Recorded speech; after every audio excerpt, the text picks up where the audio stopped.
Magandang araw mga kapatid. At muli sa awat tulong ng Diyos ay may panibago na naman tayong episode na ang dating landas. At para hindi na natin patagalin, nandito na po ang kapatid na Jared. Yan, magandang hapon, tanghali at sumayin yung kapayapaan ng Diyos. Muli, sa panibagong pagkakataon ay meron tayong episode ng Ang Dating Landas by Facebook program. Ngayon, ang ating tatalakayin mga kapatid, at bago natin simulan, ano ba ang purpose ng ating programa? Ito ba'y para manira? Ito ba'y para mang-apak ng kapwa-tao?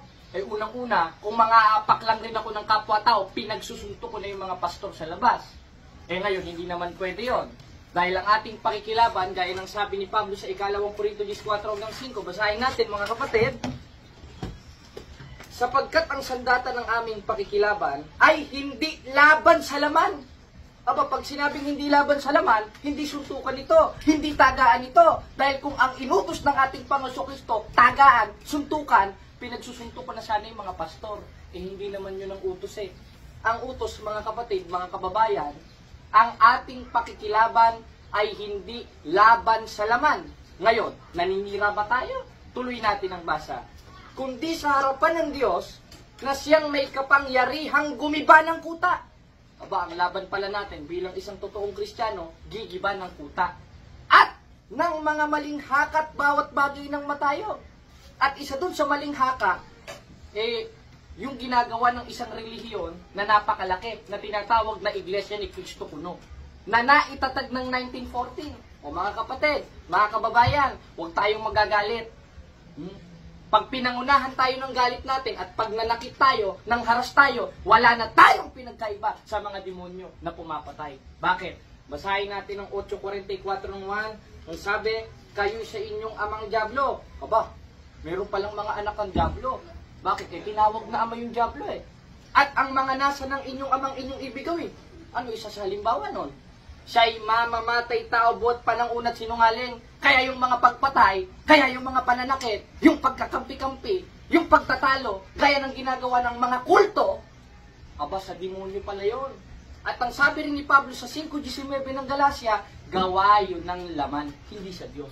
Kaya kung may kilala kayong relihiyong pumapatay, nanggigipit ng kapwa, pag sa diskusyon, nananakit, nanggugulo, nanununtok, meron pa akong isang nakasalubong na miyembro nila, grabe kung makapagpatunog ng kamay, hindi sa Diyos yan.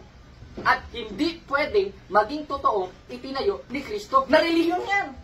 Dahil ang tinuro ni Kristo ng pakikibaka, ayon sa 2 Korinto 14:5, hindi laban sa laman. Ngayon, naninira ba tayo ng kapwa? Hindi.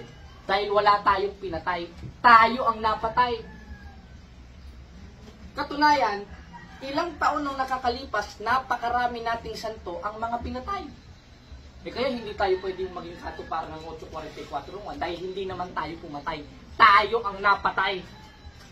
Kaya mga kapatid, anong purpose ng programa na ito? Hindi para manira, kundi para gumiba ng mga kuta. At bawat bagay na matayog na nagmamataas laban sa karunungan ng Diyos, sino yon? Yung mga mangangaral na nagpapakilala sila daw ay sugo ng Diyos. Aba, may sinasabi ang ating Panginoon Kristo dyan ayon sa Biblia. Halina't basahin natin mga kapatid sa 24:24 ng Mateo. Sapagkat maraming nagsiparitong mga bula ang propeta na magpapakita ng dakilang tanda at kababalaghan, ano pat maaaring iligaw ang mga hirang. Aba, ang sabi pala ng ating Panginoon Kristo 2,000 years ago, marami palang lilitaw. Pag sinabing lilitaw, sulpot. Tayo kahit kailan, di naman tayo sumulpot eh. Dahil itinayo tayo ni Kristo sa 16:18 ng Mateo, year 33 AD. At yan ang Iglesia Katolika Apostolika Romana. Katunayan, pag binagbasehan natin ng historia, ayon sa 8:8 ng Hope, na read the book of history and see, iisa lang ang lalabas na ayaw basahin ng mga Iglesia ni Kristo at ng mga sektang itinatag lang ng tao. Basahin natin dito sa isang aklat, sa The New Book of Knowledge Encyclopedia, Volume 16, page 287.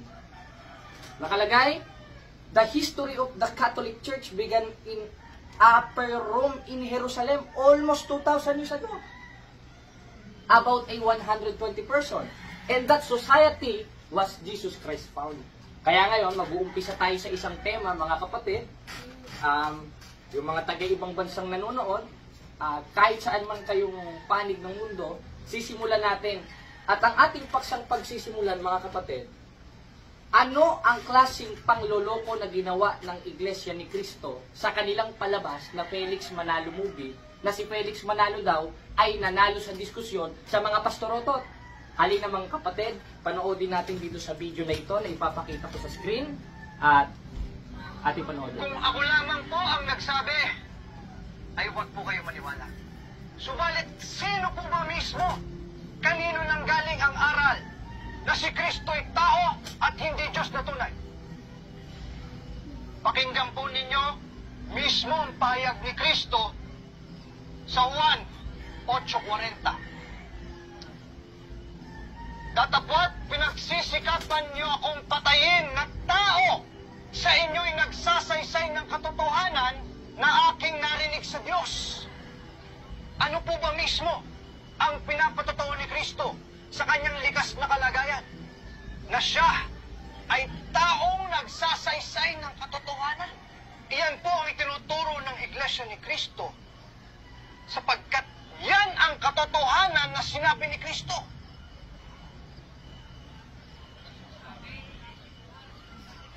Ayan, naipit na yung isang pastor, mga kapatid. Ituloy pa natin.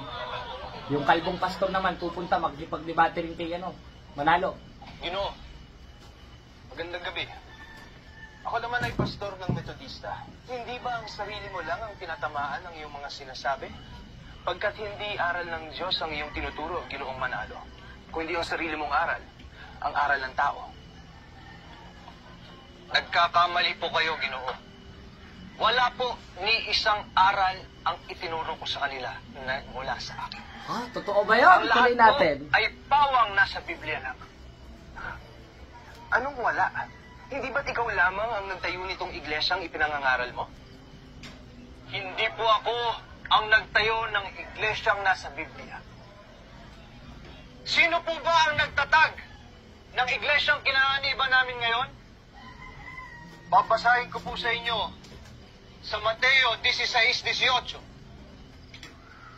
At sinabi ko naman sa iyo na ikaw ay Pedro, at sa ibabaw ng batong ito ay itatayo ko ang aking iglesia. At ang mga pintuan ng Hades ay hindi magsispalaig laban sa kanya. Malinaw po mga kapatid na si Kristo ang nagtatag ng iglesia. Magaling daw, panalo daw dito si At Felix. ano po ang pangalan ng iglesyang itinayo ni Kristo? Pakinggan niyo po sa aklat ng Roma 16:16. Mangagbatian kayo ng banal na halik. Binabati kayong lahat ng mga iglesia ni Kristo. Iyan po ang iglesyang totoo. Iglesyang kay Kristo, iglesyang sa Diyos. Ayun, mga kapatid. At diyan nagtatapos ang debate ko ni Felix Manalo, panalo daw siya. Pero unang-una, anong mga talata ang pinagbasihan ni Felix Manalo sa talata o sa movie para makapanloko ng tao? Unang-una, yung isang pastoroto nagtanong sa kanya, paano mo mapapatunayan na si Kristo'y tao? Binasa ni Felix Manalo yung 8:40 ng 1. Kung ako lang ang nagsabi, sabi ni Felix Manalo, huwag niyo kong paniwalaan. Si Kristo mismo ang nagsabi sa 8:40 ng 1, ang sabi ni Felix Manalo. At sinasabi ko naman, ngunit pinagsisikapan niyo kung patayin na tao. Magbasa si Felix Manalo tao! Na sa inyo'y nagsasaysay ng katotohanan, aking narinig sa Diyos. At sabi pa ni Felix Manalo, nag-premise siya, ito ang katotohanan, sinabi ni Kristo na siya'y tao. Kung di ka ba naman engot, hindi mura yun mga kapatid kung di ka ba naman engot, bakit? Bakit pa sinabi Felix Manalo? Ito ituturo ko sa iyo kung nakikinig ka man, o yung mga alagad mo, lalo ka na Ramil Parba. Bakit ba sinabi ni Kristo sa 8:40 ng 1, gaya ng ipinaksa natin ng una sa first episode ng ang dating landas, na ako'y tao, instant, na ako'y Diyos? Dahil unang-una, pag binasa natin ang aklat ng Filipos 2:5 hanggang 8, basahin natin, mangagkaroon kayo sa inyo ng pag-iisip na ito'y na kay Kristo Jesus din naman. Na bagamat siya'y Diyos, hindi naman pala tao, ay hindi niya inaring isang bagay na nararapat panagnan. Sunod, ang pagkapantay niya sa Diyos. Kundi bagkus sinubad niya ito't nag-anyong alipin at nakitulad sa tao. Nakitulad naman pala sa tao eh. Kaya mo lang naman sinabing nakitulad ka sa tao kasi hindi ka tao. Sunod, at siya'y nagpakababa. Ayun naman pala, Mr. Felix Manalo, na mayapa ka na lang, hindi mo man lang naintindihan yan, pati yung mga alagad mo, pati yung mga ministro mo, na kaya sinabi ni Kristo sa 8:40 ng 1 na siya'y tao, dahil ayon kay Pablo, na inutusan ni Kristo sa Filipos 2:5 hanggang 8, siya'y nakitulad sa tao. Kaya kung paano ang tao umaamin na siya'y tao, ganun rin ang ating Panginoon Kristo. Bakit? Nasa kalagayang tao siya. At pag binasa natin ang aklat ni Juan sa 1:14 ng 1, nagkatawang tao ang verbo. At hindi porket nagkatawang tao siya, at sinabi nga sa 8:40 ng 1 na siya'y tao, eh hindi na siya Diyos.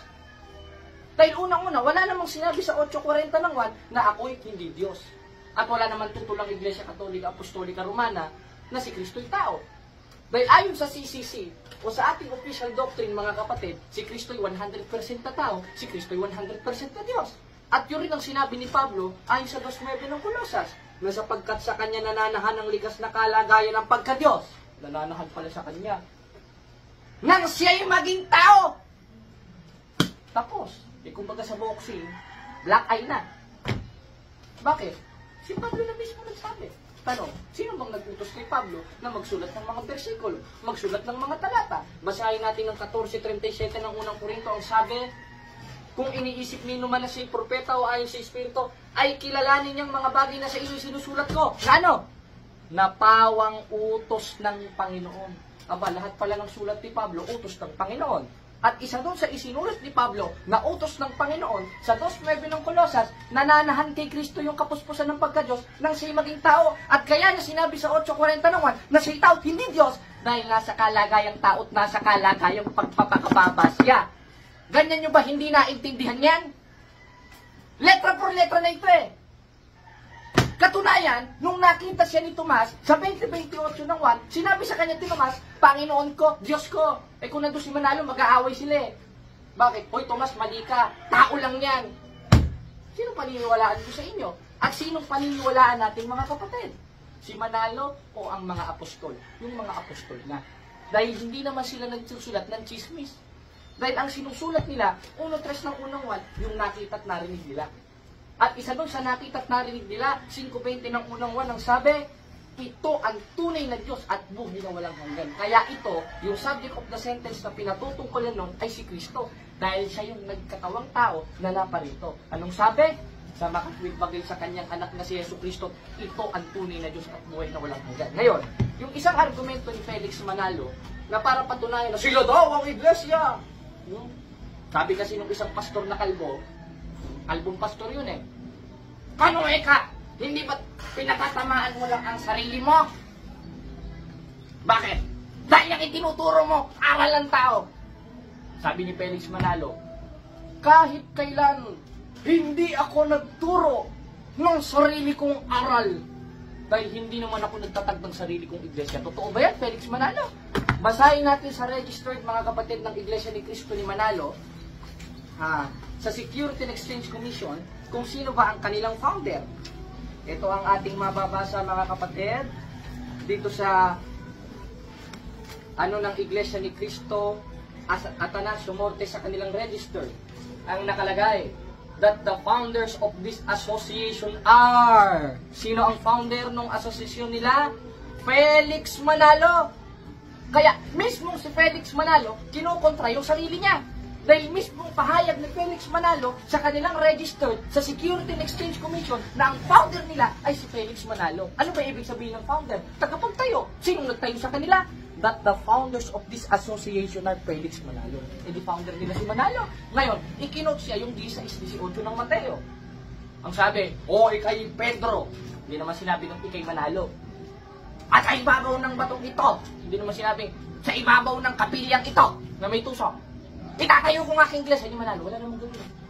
Ang nakalagay, ikay Pedro, sa ibabaw ng batong ito, itatayo kong aking iglesia. Tanong, sila ba yun? Hindi. Dahil na-registered sila in 1914, not 33 AD. Because iglesia ni Manalo and mismong si Felix Manalo is not exist in 1st century.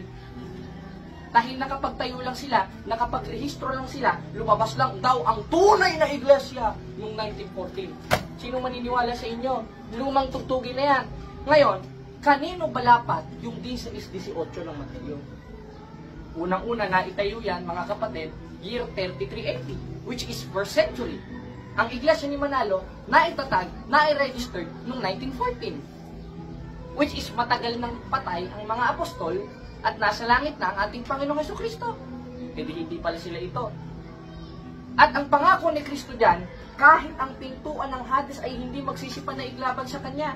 Therefore, kahit anong relihiyon, kahit anong bansa, hindi maigigiba ang iglesyang ibinatag ni Kristo. Bakit? Dahil sa 11 ng Epeso, nasa panukalang walang hanggan ito.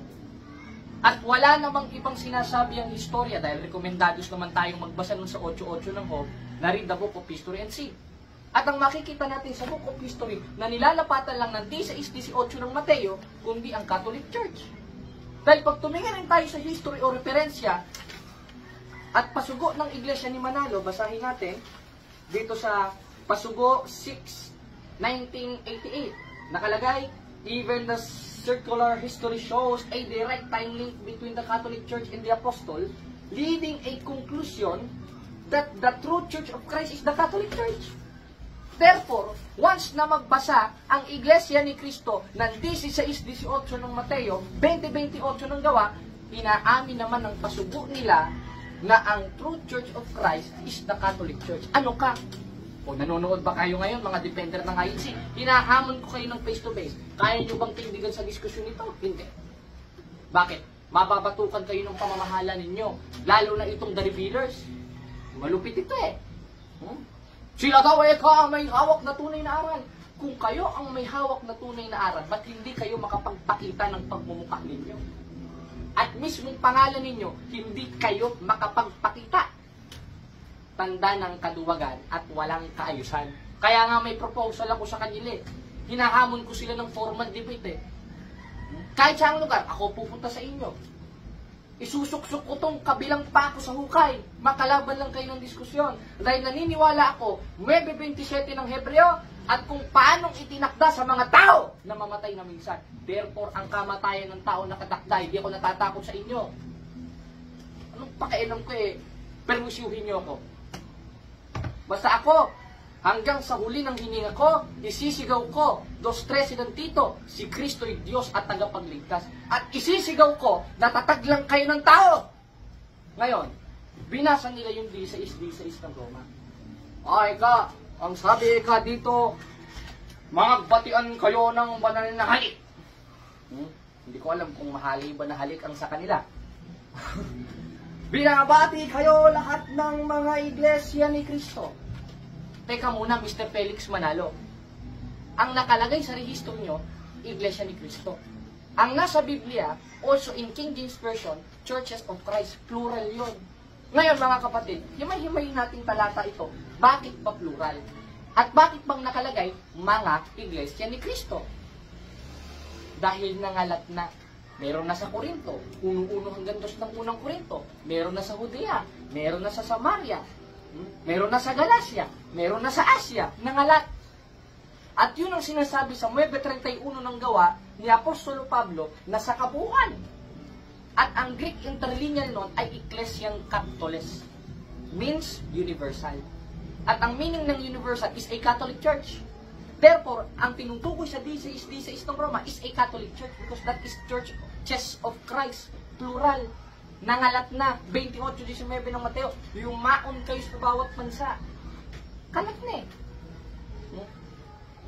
At ayon sa La Sagrada Biblia, ang ating mababasa, basahin natin mga kapatid sa tunay na translation, dahil ito ay hindi kasalungat ng Greek.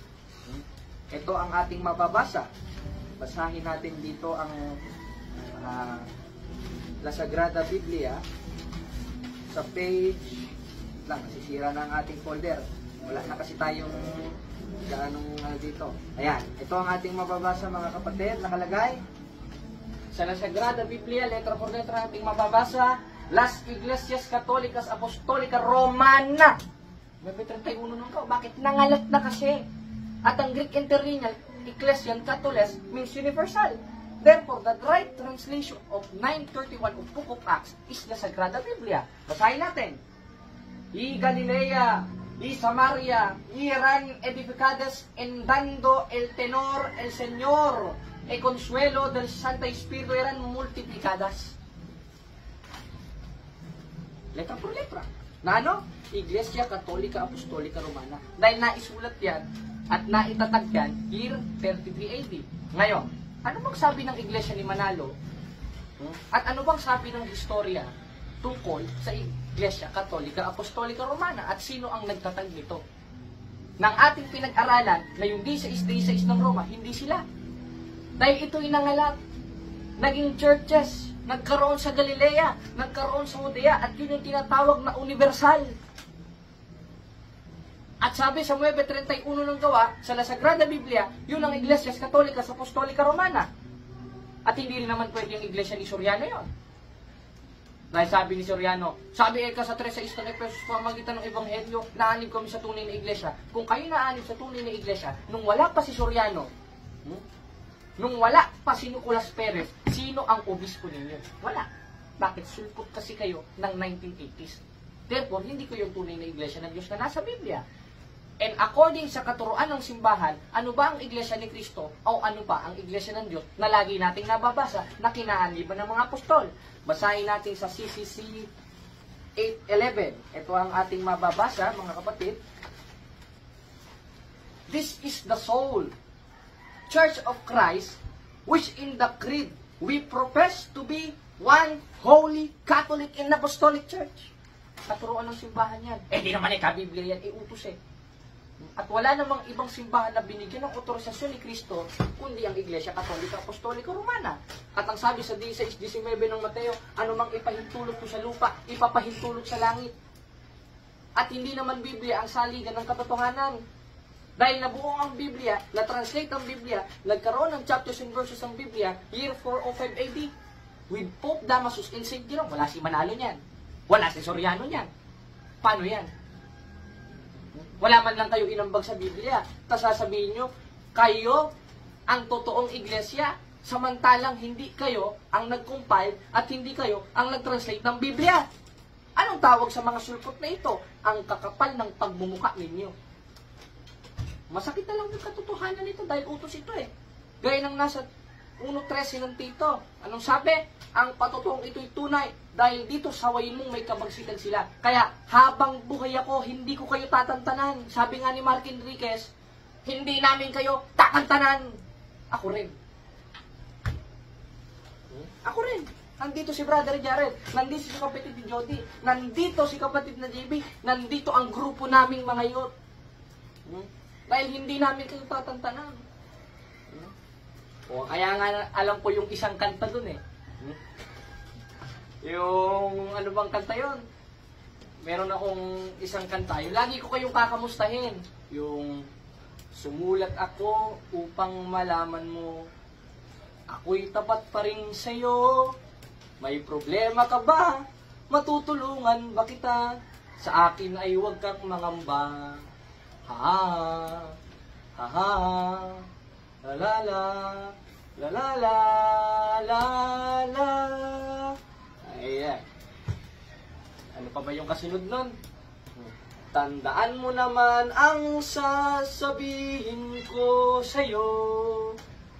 Ang pag-ibig kong ito'y di magbabago. Kahit malayo ka sa piling ko, umulan bumagyo, ayos lang. Huwag kang mangangamba, ayos lang. Kamusta ka, mahal ko? Ayos ba? Kaya kung ginagawin ko sa inyo, mga protestante, umulan bumagyo, pupunahin ko kayo. Dahil yung utos ng ating Panginoong Jesucristo na ipinasulat niya kay Apostol Pablo sa 1:13 ng Tito. O kaya nandito ako. Kaya yon mga kapatid, magsama-sama tayo, magtulong-tulong tayo, dahil yun ang bili ng ating Panginoon Kristo. Na ang sabi niya sa 17:11 ng Juan, at wala na ako sa sanlibutan, at mga ito'y nasa sanlibutan pa, at ako'y paririyan sa iyo, Amang Banal, ingatan mo sila sa iyong pangalan, yung mga binigay mo sa akin, upang sila'y maging isa, gaya naman natin. Kailangan magkaisa tayo. 4:5 ng Epeso, na isang Panginoon, isang pananampalataya, at isang bautismo. Kaya mga kapatid, dito po nagtatapos ang ating programa at ating napatunayan, palpak at puro panlolokot kabulaanan ang ginagawa ng sektang Iglesia ni Cristo na itinatag ni Felix Manalo ayon sa Security and Exchange Commission. Kaya mga kapatid, abangan natin ang susunod na episode ng ating programa. Salamat sa Diyos.